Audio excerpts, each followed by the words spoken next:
Producción audiovisual de FADE. El presente material ha sido desarrollado por la Fundación Argentina de Ergonomía con el objetivo de difundir y facilitar la interpretación y la implementación de los nuevos protocolos de ergonomía de la nueva Resolución 886 de 2015 de la Superintendencia de Riesgos del Trabajo. ¿Sabías que el 24 de abril de 2015 entró en vigencia la Resolución 88615 SRT?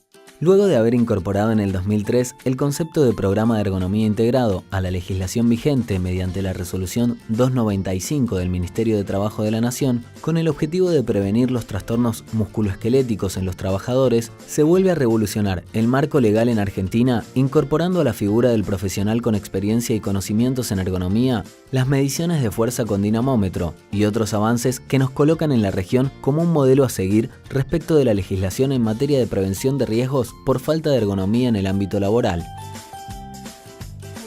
La necesidad de unificar criterios entre los profesionales de seguridad, higiene y salud ocupacional en materia de prevención de trastornos musculoesqueléticos desde una metodología de abordaje de origen multicausal. Y es en este sentido que se hace necesario el uso de protocolos estandarizados para facilitar la prevención de estos riesgos laborales.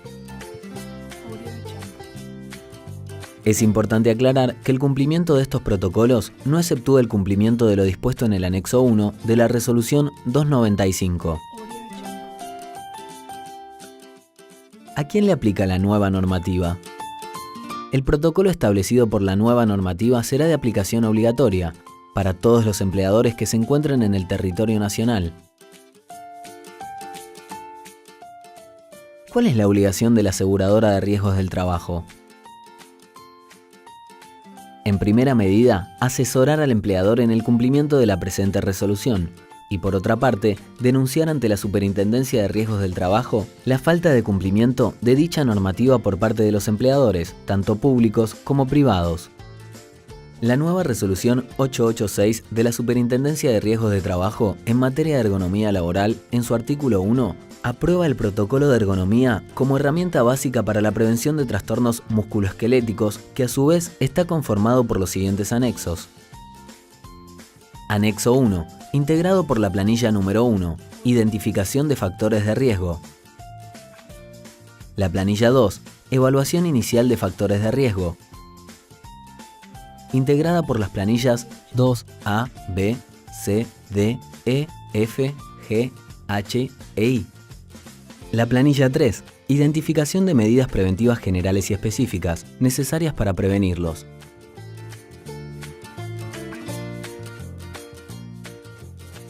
Y la planilla 4, seguimiento de medidas correctivas y preventivas.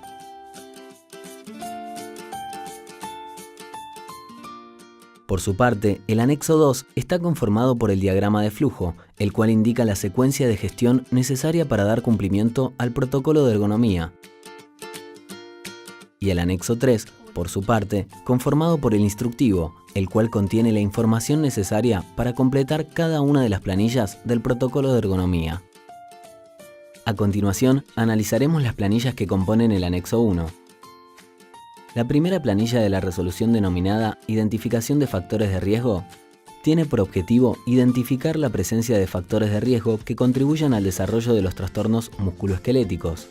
Para su confección, el primer paso es identificar a todos los sectores que componen la empresa, luego listar los puestos que componen a cada sector, para finalmente detallar las tareas que se desarrollan en cada puesto de trabajo. Se debe confeccionar una planilla por puesto o por trabajador. La respuesta a esta pregunta depende del tipo de tarea que realizan los trabajadores en cada puesto. Por ejemplo, cuando los trabajadores realizan las mismas tareas durante la jornada de trabajo, siempre que se realicen en condiciones de trabajo similares, se debe completar una planilla por puesto de trabajo. Y se debe completar una planilla por cada trabajador en los casos donde se realicen tareas de características y condiciones diferentes a las del resto de los trabajadores del establecimiento, cuando el trabajador denuncia algunas de las enfermedades señaladas en el artículo 1 de la presente resolución, cuando el trabajador presente una manifestación temprana de enfermedad durante el desarrollo de sus tareas habituales, de acuerdo a lo comunicado a los servicios de medicina del trabajo y de higiene y seguridad en el trabajo del establecimiento, o de lo manifestado el supervisor al delegado gremial o que exista algún otro antecedente donde ello se evidencie. Para la confección de esta planilla se deberá considerar hipotéticamente que el puesto de trabajo está compuesto por 3 tareas principales. En el caso que el puesto de trabajo esté compuesto por más de 3 tareas, se agregarán las planillas que sean necesarias. Planilla 2. Evaluación inicial de factores de riesgo. A los fines de evaluar en forma inicial los factores de riesgo, de acuerdo a los factores de riesgo identificados en la planilla 1, se deberán completar las planillas correspondientes a cada uno de ellos. Al aplicar la planilla 2, correspondiente a cada factor de riesgo, podremos definir si el nivel del mismo es tolerable o no en función de cada tarea, según los nuevos estándares vigentes.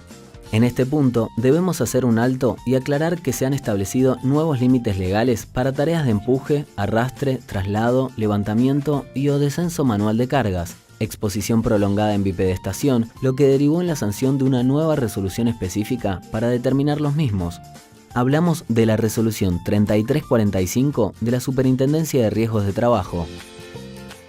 El nuevo peso máximo permitido para levantamiento y o descenso es de 25 kilos, mientras que en la resolución 29503 era de 32 kilos según la tabla 1 para las mejores condiciones. Además, ahora se consideran punitivos ciertos factores como el giro sagital, las características de la carga o la cantidad de metros que recorre el trabajador trasladando la carga. También se suman otros factores como el máximo permitido para la fuerza inicial ejercida en tareas de empuje o arrastre, incorporando como obligatoria la medición de estas fuerzas mediante un dinamómetro.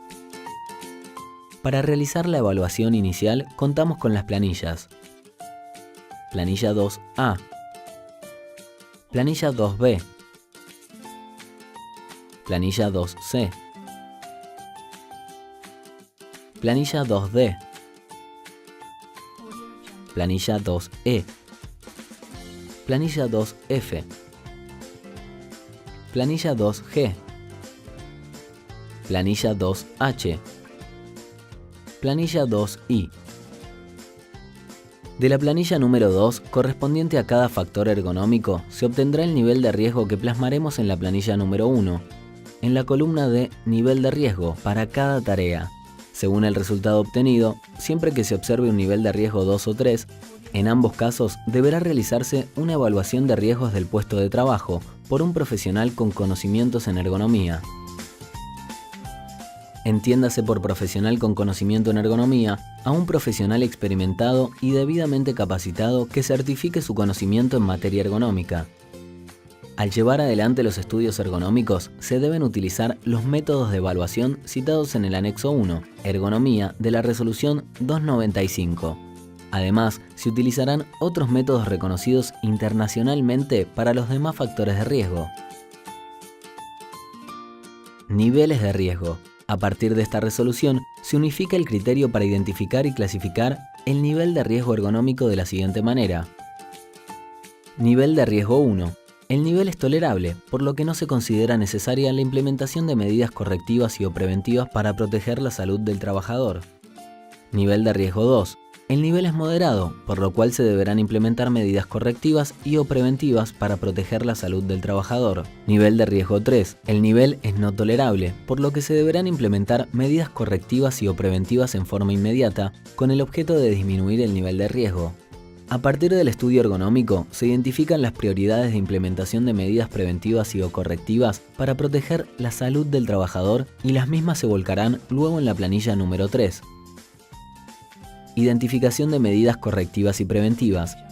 La planilla 3 deberá ser completada en forma posterior a la evaluación de riesgo y consta de 2 partes.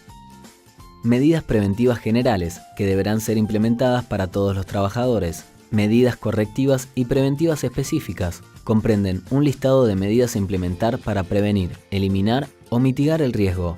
Finalmente, corresponde confeccionar la matriz de seguimiento de medidas preventivas y correctivas. En la planilla 4 se deberán enumerar las medidas preventivas definidas en la planilla número 3 y registrar el nombre del puesto de trabajo al cual pertenece, el nivel de riesgo identificado en la planilla 1, las fechas en las que se identificó el riesgo, se implementó la medida administrativa, se implementó la medida de ingeniería y la fecha en que se verificó que dichas medidas alcanzaron el objetivo buscado. El cierre de la planilla número 4 se da solo cuando la medida ha sido validada por el profesional con conocimientos en ergonomía luego de la reevaluación del puesto de trabajo. Plazos de cumplimiento. Para la confección de las planillas 1 y 2 se estableció un plazo de 12 meses a partir de la fecha de entrada en vigencia de la norma. La vigencia de la planilla 1 es de 1 año, es decir, que se renueva anualmente, pero puede requerirse su aplicación anticipada en ciertos casos. ¿En qué casos debe aplicarse antes del año? Cuando se hayan realizado cambios sustanciales en el proceso, las máquinas, las herramientas, la organización del trabajo o el nivel de la exigencia. O cuando se haya efectuado alguna modificación a las condiciones y medio ambiente de trabajo. También se requiere la aplicación anticipada en los casos donde se haya presentado alguna enfermedad profesional o manifestación temprana de enfermedad vinculada con las mencionadas en el artículo 1 de la presente resolución o se haya producido un accidente de trabajo. Para la evaluación de riesgo y la confección de las planillas 3 y 4 se estableció un plazo de 24 meses a partir de la entrada en vigencia de la presente resolución. Se debe realizar una reevaluación posterior a la implementación de las medidas administrativas y de ingeniería con el objeto de asegurar que se haya alcanzado un nivel de riesgo tolerable dentro de los 30 días posteriores a la fecha de implementación. Un punto importante a destacar en esta norma son las firmas que se deben registrar en los protocolos. Los protocolos deberán incluir la firma, aclaración y registro del responsable del Servicio de Higiene y Seguridad, del Servicio de Medicina del Trabajo y la firma y aclaración del empleador responsable del establecimiento o quien legalmente lo represente. Como vemos hasta aquí, el panorama ha cambiado y de manera positiva, planteando un gran desafío a todos los actores de este escenario, desde organismos de control hasta aseguradoras de riesgo, incluyendo a los representantes de los trabajadores, los profesionales de la salud ocupacional y la seguridad e higiene, hasta a los especialistas en ergonomía, pero por sobre todo, incluyendo al trabajador, ampliando sus derechos y reconociendo la falta de ergonomía y los trastornos musculoesqueléticos como una problemática real que ha venido a instalarse en la agenda de la prevención. Para más información, visítenos en nuestro sitio web.